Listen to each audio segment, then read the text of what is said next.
तो मगरवा ने सजा ली है चौपाल और साथ हैं साथी पत्रकार पंकज उपाध्याय, अनंत वक्ता के संपादक हैं। पंकज जी, बिहार में 2 अक्टूबर का दिन, गांधी की जयंती, प्रशांत किशोर 2.5 साल से घूम रहे हैं, बिहार के गांव गांव में यात्रा कर रहे हैं, एक पार्टी बनाते हैं जन सुराज। लेकिन प्रशांत किशोर की यात्राओं के साथ साथ चूंकि चुनाव जैसे ही आता है तो लोगों को जनता की याद आती है, चाहे कोई भी राजनीतिक दल हो। नीतीश भी 7 निश्चय यात्रा निकालते रहे हैं, तेजस्वी यादव भी पहले कार्यकर्ताओं के बीच जाते हैं सीमित रूप से, लेकिन आजकल बिहार के गांव घूमने की तैयारी है। संवाद यात्रा, संवाद करना चाहते हैं जी। वाद विवाद और संवाद। चर्चा के साथ वाद है, विवाद है, पता नहीं चलता है। बिल्कुल यही बताने की कोशिश है कि क्या है, लोगों को समझाने की कोशिश है, लेकिन पता नहीं क्यों ये लोग भूल जाते हैं। जो समझने की हालत में वहाँ है वह पलायन करके जा चुका है बाहर। जो नहीं समझने की हालत में है वह ले रहा है सरकार की 10 किलो 5 किलो राशन। वो आखिरी मौके पे टिकता कहाँ है? फिर सरकार के पाले, दारू के ठर्रे पे। लेकिन दारू तो बिहार में बंद है। अरे बंद है, इससे ज़्यादा तो रोज पकड़े जाते हैं। गलत है ना बंद करना। आखिर पियक्कड़ों को क्या करेंगे? पियक्कड़ों को तो नज़रअंदाज कर नहीं सकते, तो बंद क्यों है?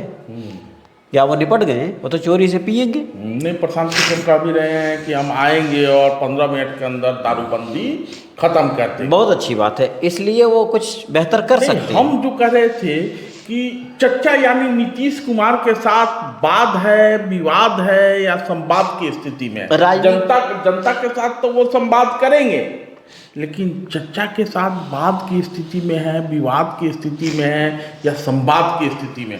क्योंकि कभी होता है कि चर्चा पलटेंगे, कभी होता है चर्चा आते हैं कहते हैं कि एनडीए में ही रहेंगे, फिर भतीजा थोड़ा सा जनता के बीच जाने की बात करता है, और जैसे ही चर्चा से फिर सब कुछ ठीक होने लगता है तो फिर लगता है कि लालू नीतीश मिले तो बिहार में कौन। देखिए, सर्कस के गधे की स्थिति होती है राजनीति में। सर्कस की गधे से याद आया, 1-2 गधे मिलते हैं, एक राजा के वहाँ होता है, एक सर्कस के यहाँ। वो कहते हैं कि राजा का गधा और सर्कस वाला दोनों जब मिलते थे उनके ना, तुम कैसे रह रहे हो, दोनों आपस में हाल चाल लेते हैं। तो जो सर्कस वाला कहता है इससे कैसे रह रहे हो, राजा क्या रह रहा, गधा बोलता है कि मुझे तो सारा कुछ आराम है, जिस दिन ढोना होता है सामान उस दिन ढो लेते हैं और उसके बाद आराम करते हैं जाके, मुझे मौज है। सर्कस वाला कहता है मुझे मौज तो नहीं है, मुझे बहुत काम कराता है सर्कस वाला।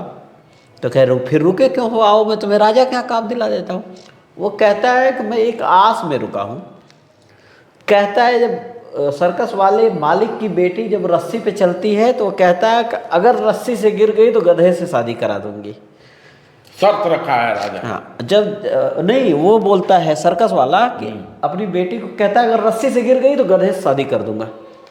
तो भाई इस आस में गधा पड़ा है कि कभी ना कभी वो रस्सी टूटेगी, गिरेगी, मुझसे शादी हो जाएगी, इसमें ज़्यादा वजन ढोने के लिए तैयार है। चचा की 75 साल की अवस्था लगभग हो गई है और कुछ बीमार भी चल रहे हैं। भतीजा उम्मीद लगाए हुए है कि चचा कहीं हमको न गद्दी सौंप दे। पिछले बार भी गठबंधन यही सोचते हुए हुआ था कि चचा ने वादा किया था, और लालू जी जैसा कि कहते हैं कि अब वो केंद्र की राजनीति करेंगे और तेजस्वी बिहार की राजनीति करेंगे, लेकिन चचा एक बार पलट गए। हाँ, चचा का नाम जब आपने ही कहा और पूरी कायनात, पूरे देश के लोग पलटू पलटू कहते हैं, मौसम वैज्ञानिक कहते हैं, तो वो सत्ता के साथ रहना, और रहेंगे क्यों नहीं। अगर पलटू सत्ता के साथ नहीं जाएंगे, उनके साथ जाएंगे तो उनकी सत्ता केंद्र में है नहीं। अभी देखिए सरकार कांग्रेस की हो सेंटर में तो कभी भाजपा के पाले नहीं आएंगे, क्योंकि ईडी फीडी का भी चक्कर आजकल तो बड़ा जबरदस्त है। केंद्र की सरकार थोड़ी सी अस्थिर सरकार है और कभी भी कुछ हो सकता है। पहले से सीट कम हुई है, हालांकि हरियाणा में जो खेल हुआ है, जो मोदी मैजिक दिखा है या मोदी का मैजिक दिखा, उसके बाद चचा का मन इतना जल्दी बदलेगा ऐसा कहा नहीं जा सकता। लेकिन बीच में दिल्ली आए थे, हाँ। और ऐसा कहा जा रहा था कि चचा जो है दिल्ली जाके खेला करेंगे। मैंने चचा को उधर से भी ऑफर है। अब कितना बड़ा ऑफर है, क्योंकि ऑफर बताने वाले केसी त्यागी तो निकल, लेकिन इन सब के बीच गिरिराज सिंह, उनका स्वाभिमान क्यों आहत हुआ जा रहा है? उनके पार्टी का तो केंद्र में सरकार है, बिहार में नीतीश जी की सरकार है, नीतीश जी की सरकार में वो है, उनका स्वाभिमान क्यों आहत होते जा रहा है? क्योंकि मंत्री रहते तो उनको कोई काम नाम करना नहीं होता है, केवल समय समय पर कुछ ऐसा कह देना होता है। जीवन पर्यंत या सत्ता में बने रहे इसकी ललक, क्योंकि आपने देखा आतिशी सिंह रो के मुख्यमंत्री बन गई। मुख्यमंत्री तो और सब सारे रो के बन गए। उनका एक और सेंटीमेंट जगाने का प्रयास कि मुख्यमंत्री के वाली कुर्सी पे नहीं बैठेंगे, बगल वाली कुर्सी पे बैठेंगे, तो मुख्यमंत्री बनी क्यों? दो कुर्सी, एक कुर्सी खाली रहती है।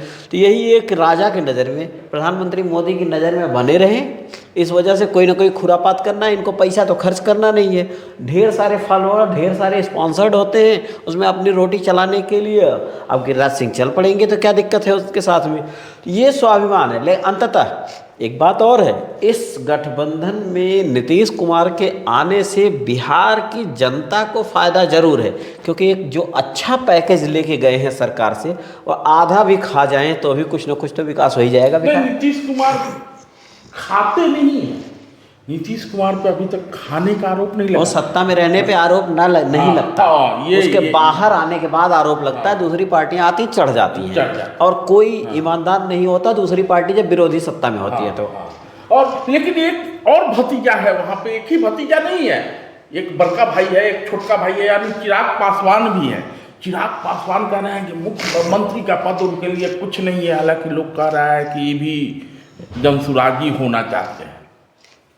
कोई फ़ायदा नहीं है जनसुराजी होने की। हल्ला लोग तो देखिए, राजनीति के पंडित, उनकी दुकान वही चलानी है, रोज ज्ञान नहीं कर देंगे तो उसको देखने कौन आएगा? एक फ़ायदा नहीं है। सुराज पार्टी और प्रशांत किशोर के रास्ते उतने आसान नहीं हैं, क्योंकि आपने देखा होगा पिछले दिनों पवन सिंह भी चुनाव लड़े थे, बड़ी हल्ला थी, सांसद तो बन ही गए, किसी न किसी तिकड़म में फंस गए, कैंडिडेट हारे तो सही। तो वो राजनीति में जो मजा है, ये पवन सिंह निर्दलीय लड़े थे, पवन सिंह के भी जनसुराजी होने की चर्चा है। इनकी कौन सी ब्रांडिंग ऐसी है? प्रशांत किशोर को लोग चुनाव लड़ने वाला बताते थे, आईएएस पढ़ा के बहुत आईएएस बनाता है, लेकिन आईएएस तो नहीं बना कभी।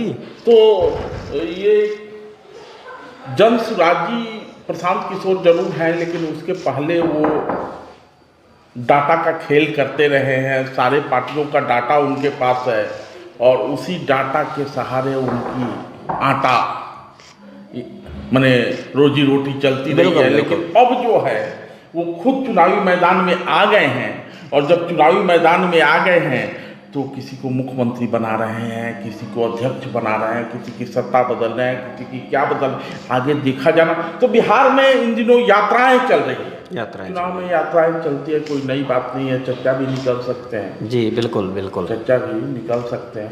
तो जैसे जैसे यात्राएं बढ़ेगी, किसी को संवाद करना होगा, किसी को निश्चयों को आगे बढ़ाना होगा, किसी को जनसुराज लाना होगा, और किसी को स्वाभिमान आहत होते स्वाभिमान को फिर से जगाना होगा, और उन्हीं के बीच से बिहार जहाँ था वहीं खड़ा रहेगा, बढ़ेगा